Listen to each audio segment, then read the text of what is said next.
Welcome to this deep dive. We're here to unpack the sources and really pull out those key nuggets of knowledge for you. That's the plan. And today, we're digging into some recent statements from Mette Frederiksen, the Danish Prime Minister. Yeah, focusing specifically on, well, Europe's defense, military spending, that whole area. Exactly.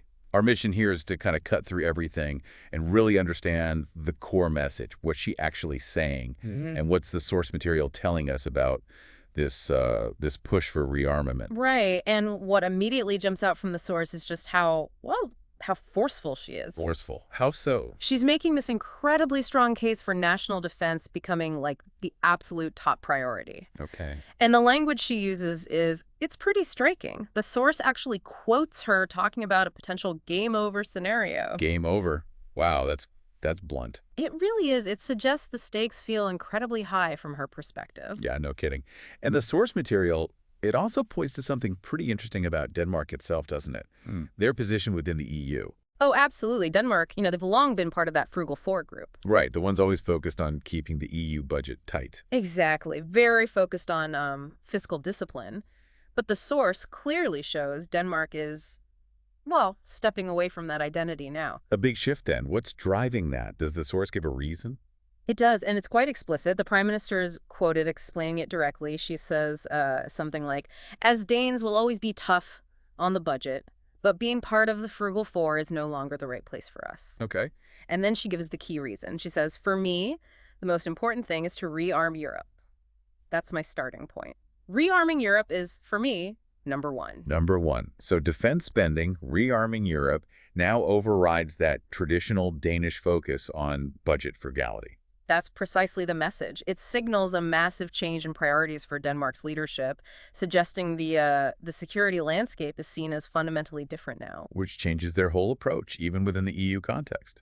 It certainly seems that way. It's a clear reevaluation of what they see as, core national and European interests right now. And this isn't happening in a vacuum, right? The source connects this to a wider context. Definitely. It points out that over the last few months, several other NATO countries have also been boosting their defense budgets quite significantly. Ah, okay. So Frederiksen's urgency, while maybe strongly worded, it kind of fits a broader pattern among allies. It seems to align with a trend, yes. And there's EU-level action mentioned, too. Right, tell us about that. Why the source highlights that just last month, EU members agreed on a really substantial loan program. We're talking $150 billion. $150 billion, that's significant. It is. And the source specifies this money, these low-interest loans, are specifically aimed at helping countries ramp up military spending dramatically. Oh, it's a bloc-wide effort, not just individual countries acting alone. It points towards a coordinated, or at least widely shared, push, yes. Okay, so let's just recap. We have the Danish PM using this stark game over language. It's explicitly stating rearmament is number one, even shifting away from that historic Frugal Four stance.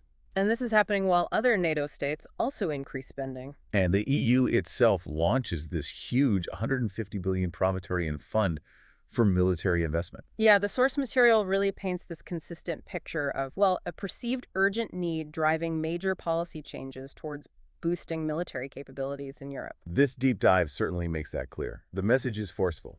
Undeniably. So as you think about all this Denmark's pivot, the strong language, the wider European context, here's something to mull over. Given Denmark's usually more cautious, fiscally conservative history, what might this very clear, very strong shift signal about the fundamental changes Europe thinks are happening in security and, well, spending priorities right now?